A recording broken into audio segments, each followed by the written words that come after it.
Good morning है good morning from our village भन्नेला भयो मैले चाहिँ खासै यो चाहिँ गतिलो चाहिँ कन्टेन्ट हैन कि कन्टेन्ट चाहिँ हैन तर पनि मलाई चाहिँ आज यस्तो पानी परिरहेको छ है पानी परिरहेको छ त्यही भएर चाहिँ यो मौसमहरु त एकदम मिस हुन्छ होला भनेर चाहिँ मैले पछि हेर्नको लागि भए पनि यो भिडियो चाहिँ बनाउँदै छु अनि यता हेर्नुस् ल हाम्रोमा चाहिँ यस्तो भएको छ कि पानी परेर उफु वारीपारी केही पनि देखिँदैन यो पुरै यसरी लागिरहेको छ कुहिरो लागिरहेको छ हैन बादल लागिरहेको छ अनि धानको स्थिति यस्तो भएको छ काट्ने बेला भएको धान त हेर्नु न यस्तो भइरहेको छ है अनि भटमासहरु पनि के भयो थाहा छैन हैन तल सबै पानी परेर यस्तो भएको छ कोदोहरु धानहरु चाहिँ सबै लडाइसकेको छ है अनि यता चाहिँ के भइरहेको छ ओ यस्तो पछि मिस हुन्छ होला भनेर चाहिँ मैले जस्ट यो भिडियोहरु बनाएको है पछि कस्तो हुन्छ नि त उता गएपछि चाहिँ यहाँ गाउँघरहरुको चाहिँ यस्तो पानी परेको बेलामा अथवा पानी पर्दाखेरि के होला चाहिँ एकदम मिस हुन्छ क्या त्यही भएर चाहिँ मैले यो भिडियो बनाएको है मैले चाहिँ धेरै भिडियोहरु बनाउनु पर्ने छ किनकि पछि अरूलाई नदेखाए पनि आफै भिडियो प्राइभेटमा हेरेर भए पनि गर्छु होला तर म पनि तपाईहरुलाई पनि देखाउँछु कि के गर्छु है त्यो चाहिँ थाहा छैन जस अहिले चाहिँ यस्तो भइरहेको छ पानी परेर पुरै हैन अनि केही देखिँदैन वारीपारी केही देखिँदैन हैन अनि धानहरु चाहिँ यस्तो भएको छ म तपाईहरुलाई कोदो पनि देखाइदिन्छु ल हाम्रो घर नजिकैको घर छेउकै त्यो घुर्यानकै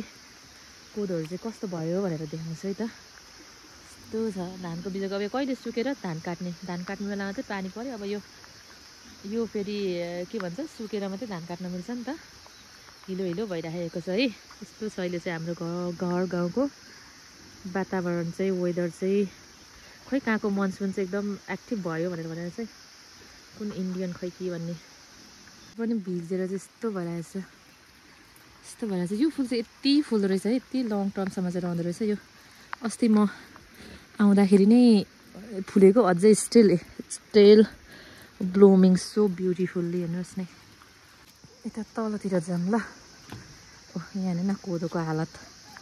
यस्तो बनाइदिरहेको छ है कोदोको हालत सबै सोत्तर बनाइदिरहेको छ यो चाहिँ इन्डिया कि कता हो इन्डिया कता सिलिकन मन्था अर समथिङ के भन्ने चाहिँ एकदम एक्टिभ भएर चाहिँ यो इस्टर्न पार्टतिर चाहिँ यो स्याटरडेसम्म चाहिँ एकदम अलर्ट हुनु पर्यो भनेर चाहिँ अलर्ट हुनु है भनेर चाहिँ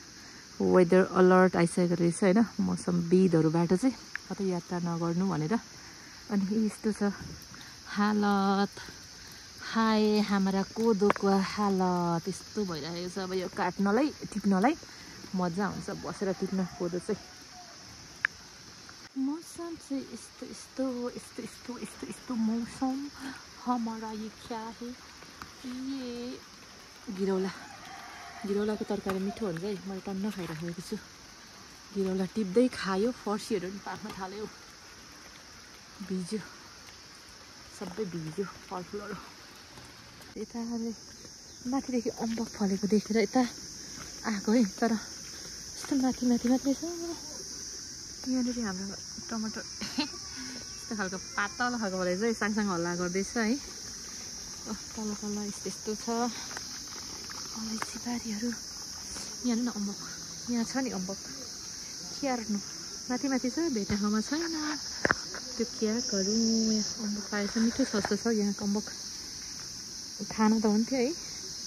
धानहरुको अवस्था यस्तो छ एकदम दयनीय अवस्था छ यस्तो छ रुख पनि चढ्न नमिल्ने खालको हैन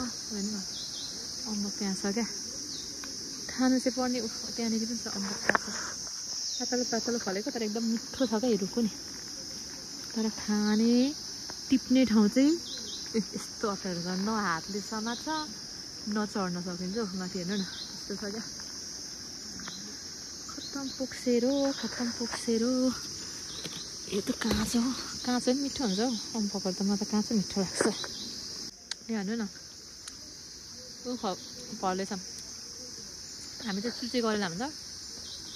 तिते करेला अनि चुचे करेला भन्छ यसको एक्ज्याक्ट नेम चाहिँ के रहेछ हौ चुचे करेला भन्छ हामी चाहिँ टर्नै फल्यो रहेछ त पर पनि टर्नै फल्यो रहेछ त गर्नुपर्छ टिपेर खानुपर्छ यो घाम लागेपछि म त पानी परेर यस्तो भइरहेको छ नि त म त यो अबै भने नि पछि हेर्नको लागि चाहिँ यो गर्न आँटेको है डकुमेन्ट्री जस्तो डकुमेन्ट गरेर राख्न आँटेको पछि हेर्ने हो भिडियोहरू युट्युबमा राख्ने अनि हेर्ने हो यस्तो भएर चाहिँ मजाको फुलहरू फुलिरहेको छ धान चाहिँ पाएको पानी परेर हैरान झारमा नफुलेको फुलहरू मजाले फुल्न थालेको छ यहाँनिर यो पनि त्यस्तो भएर चाहिँ फुलिरहेको छ मजाले सयपत्रीहरू अब यो फेरि उनेर लगाइदिनु पर्यो ढोकामा लगाइदिनु पर्यो अब के गर्नु त होइन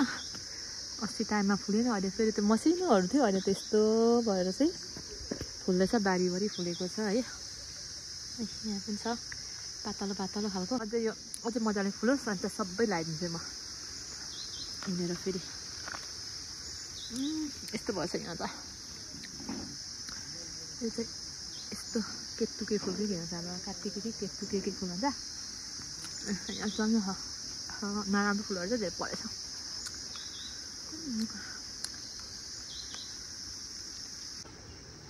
यस्तो छ पानी परि यो चाहिँ डे 2 हो ल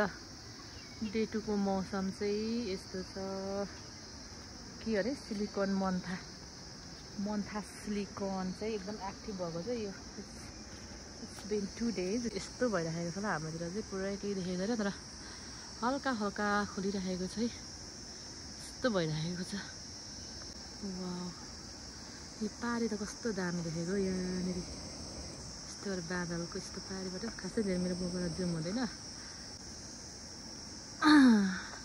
ठ्याक्कै यसको पछाडि हो हाम्रो विशाल बाजे धीरेन सोर्टी विजय बाजेहरूको गाउँघर चाहिँ यता छ है हामपाङ त्यता पर्छ अझै तल पर्छ होला जस उहाँहरूको गाउँ चाहिँ त्यो है मैले तपाईँहरूलाई मेरो भिडियो मार्फत देखाइदिएँ हामी त अहिले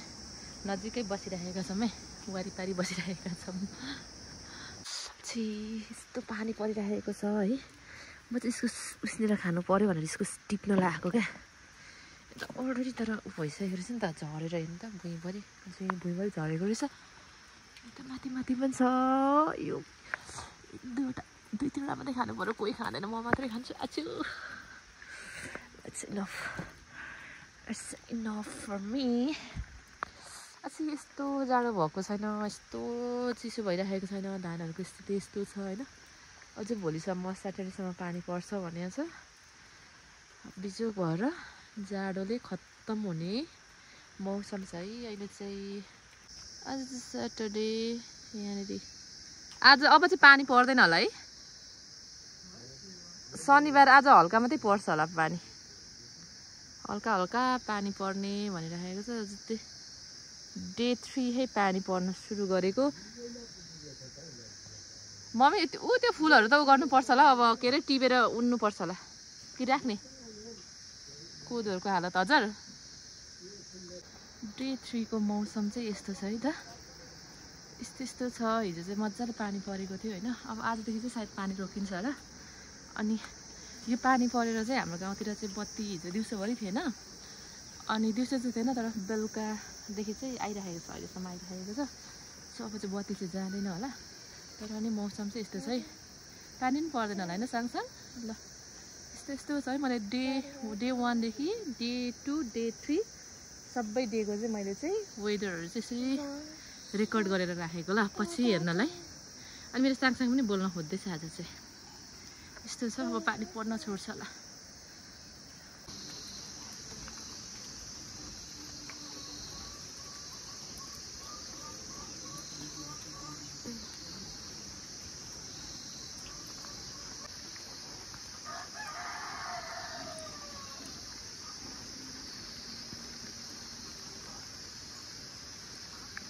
What do you want to जाबे त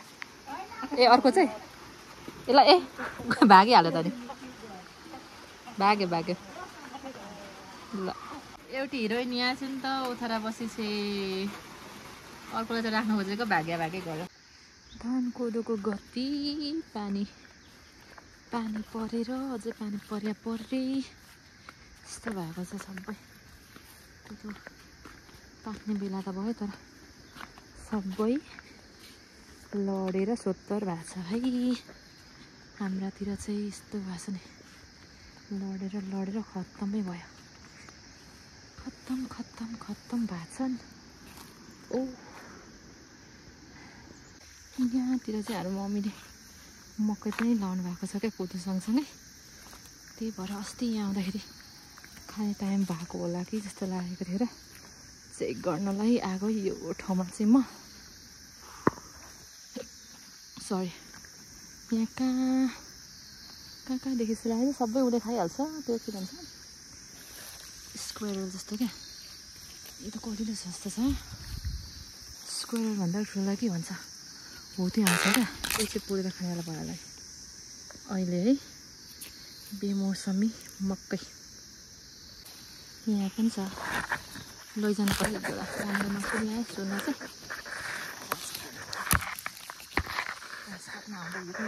लैजाउँ लागेर हेर्न आएकै म चाहिँ।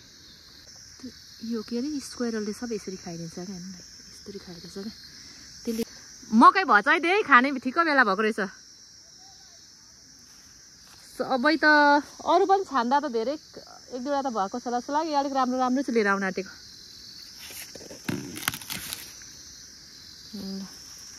बेमौसमी मकै खाने भयो आज हामीले। मिठो लाग्छ मेरो फेभरेट मकै। ल मैले चाहिँ मकै पनि भचाएँ। यो अलिकति खाजा खानु पर्यो भनेर लगेको। अनि अरू पनि छ यहाँनिर, बोटहरू त टन्नै छ। मेरो घाँसको बारी चाहिँ ऊ त्यहाँ पर छ। म अघि नै घाँस काट्न आएको नि त, यहाँदेखि घाँस काटेर परसम्म घाँस काटेको यो कान्लामा। अनि मकै पनि देखेर चाहिँ मकै पनि लैजाउँ भन्ने सोचेर चाहिँ बाँच्न आएको है त। ओह मेरो बारी चाहिँ यहाँ छ, थोरै घाँस काटेको। अब चाहिँ जाने हो घरतिर। ल यस्तै छ है हाम्रोतिर चाहिँ अहिले पानी परेर बिजोग भइराखेको छ। अनि बिजोग सिङ्छ। यो पनि राम्रो सस्तो छ, बिजोग छ। अनि तपाईँ यस्तै छ खाने अन्न बालीहरू चाहिँ पुरै उ गरिदिइराखेको छ क्या। के भन्छ एकदम धान काट्ने टाइममा चाहिँ यस्तो भएको छ क्या मौसम चाहिँ। ल बाई बाई। ल अब अरू पनि भिडियोहरू म बनाउँदै गर्छु। अहिले चाहिँ बाई।